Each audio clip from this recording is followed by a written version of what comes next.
नमो भगवते तस्मै कृष्णायादभूतकर्मणे रूप नाम विभेदेन जगत कीर्ति यो यतः सच्चिदानन्दरूपाय विश्वोत्पत्त्यादिहेतवे तापत्रय विनाशाय श्रीकृष्णाय वयं नुमः।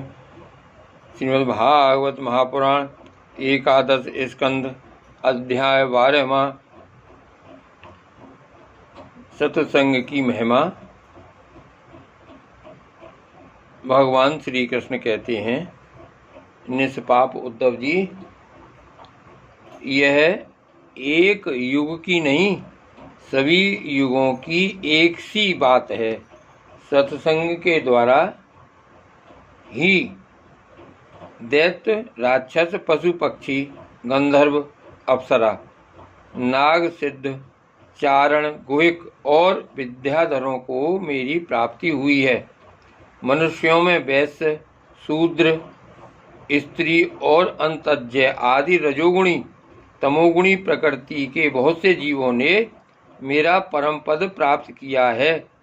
वृत्तासुर, प्रहलाद, वर्षपर्वा, बलि, बाणासुर, मैदानव, विभीषण, सुग्रीव, हनुमान, जाम्बान, गजेंद्र, जटायु, तुलाधार वैश्य, धर्मव्याध, कुब्जा, ब्रज की गोपियाँ, यज्ञ पत्नियाँ और दूसरे लोग भी सत्संग के प्रभाव से ही मुझे प्राप्त कर सके हैं। उन लोगों ने न तो वेदों का स्वाध्याय किया था और न विधि पूर्वक महापुरुषों की उपासना की थी।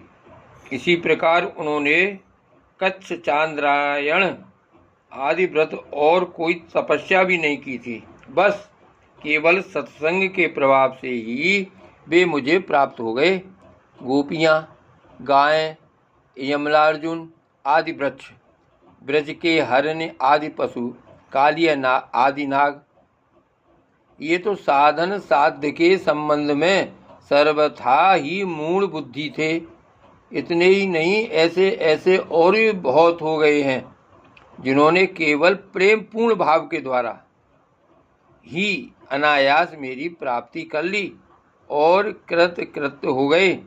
उद्धव, बड़े बड़े प्रयत्नशील साधक योग, सांख्य, दान, व्रत, तपस्या, यज्ञ, श्रुतियों की व्याख्या, स्वाध्याय और संन्यास आदि साधनों के द्वारा मुझे नहीं प्राप्त कर सकते, परंतु सत्संग के द्वारा तो मैं अत्यंत सुलभ हो जाता हूँ।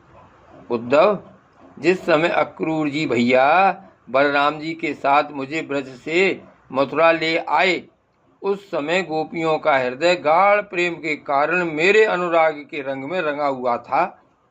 मेरे वियोग की तीव्र व्याधि से वे व्याकुल हो रही थीं और मेरे अतिरिक्त कोई भी दूसरी वस्तु उन्हें सुखकारक नहीं जान पड़ती थी।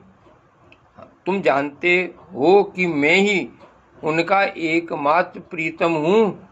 जब मैं वृंदावन में था तब उन्होंने बहुत सी रात्रियाँ, बेरात की रात्रियाँ मेरे साथ आधे क्षण के समान बिता दी थीं। परंतु प्यारे उद्धव, मेरे बिना वे ही रात्रियाँ उनके लिए एक एक कल्प के समान हो गईं। जैसे बड़े बड़े ऋषि मुनि समाधि में स्थित होकर तथा गंगा आदि बड़ी बड़ी नदियाँ समुद्र में मिलकर अपने नाम रूप खो देती हैं, वैसे ही वे गोपियाँ परम प्रेम के द्वारा मुझ में इतनी तन्मय हो गई थीं कि उन्हें लोक परलोक, शरीर और अपने कहलाने वाले पति पुत्र आदि की भी सुध बुध नहीं रह गई थी। उद्धव, उन गोपियों में बहुत सी तो ऐसी थीं जो मेरे वास्तविक स्वरूप को नहीं जानती थीं। वे मुझे भगवान न जानकर केवल प्रियतम ही समझती थीं और जार भाव से मुझसे मिलने की आकांक्षा किया करती थीं। उन साधनहीन सैकड़ों हजारों अबलाओं ने केवल संग के प्रभाव से ही मुझ पर ब्रह्म परमात्मा को प्राप्त कर लिया। इसलिए उद्धव, तुम श्रुति, स्मृति, विधि निषेध, प्रवृत्ति, निवृत्ति और सुनने योग्य तथा सुने हुए विषय का भी परित्याग करके सर्वत्र मेरी ही भावना करते हुए समस्त प्राणियों के आत्मस्वरूप मुझ एक की ही शरण संपूर्ण रूप से ग्रहण करो, क्योंकि मेरी शरण में आ जाने से तुम सर्वथा निर्भय हो जाओगे। जय श्री कृष्ण।